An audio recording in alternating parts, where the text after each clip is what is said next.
கோவையில் நடைபெற்ற மார்கழி மாத இசை நாட்டிய விழா. மாருதி கனக சபா சார்பாக நடைபெற்ற இதில் இயல் இசையுடன் பரதக்கலையை ஆடி அசத்திய இளம் நடனக் கலைஞர்கள். தமிழகத்தில் உள்ள முன்னணி இசை மற்றும் பரதநாட்டிய கலைகளை கொண்டு கோவை ஆர்எஸ்புரத்தில் ஒளி மற்றும் ஒளி அமைப்புடன் கூடிய ஸ்ரீ மாருதி கனக சபாவின் மார்கழி மாத இசை விழா ஆர்எஸ்புரம் மாருதி கனக சபாவில் நடைபெற்றது. தமிழகத்தில் சென்னைக்கு அடுத்தபடியாக மார்கழி மாத இசை விழாவை கொங்கு மண்டல இசைப்பிரியர்களும் ரசிக்கும் விதமாக நடைபெற்ற இதில் டிசம்பர் 27ஆம் தேதி துவங்கி ஜனவரி 4ஆம் தேதி வரை இயல் இசை நாட்டியங்கள் ஒரே மேடையில் நடைபெறவுள்ளது.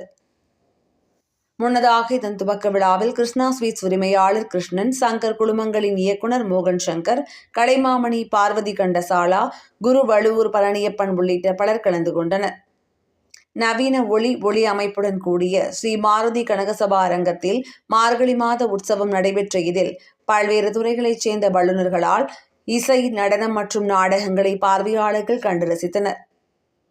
இந்திய பாரம்பரிய கலைகளான இயல் இசை நாடகங்களை ஒரே மேடையில் கலைப்பிரியர்கள் கண்டு ரசிக்க ஏதுவாக மாருதி கனகசபா கோவையில் இதுபோன்ற நிகழ்ச்சிகளை தொடர்ந்து நடத்தவுள்ளதாக ஸ்ரீ மாருதி கனகசபா நிர்வாகி விஸ்வநாதன் தெரிவித்தார்.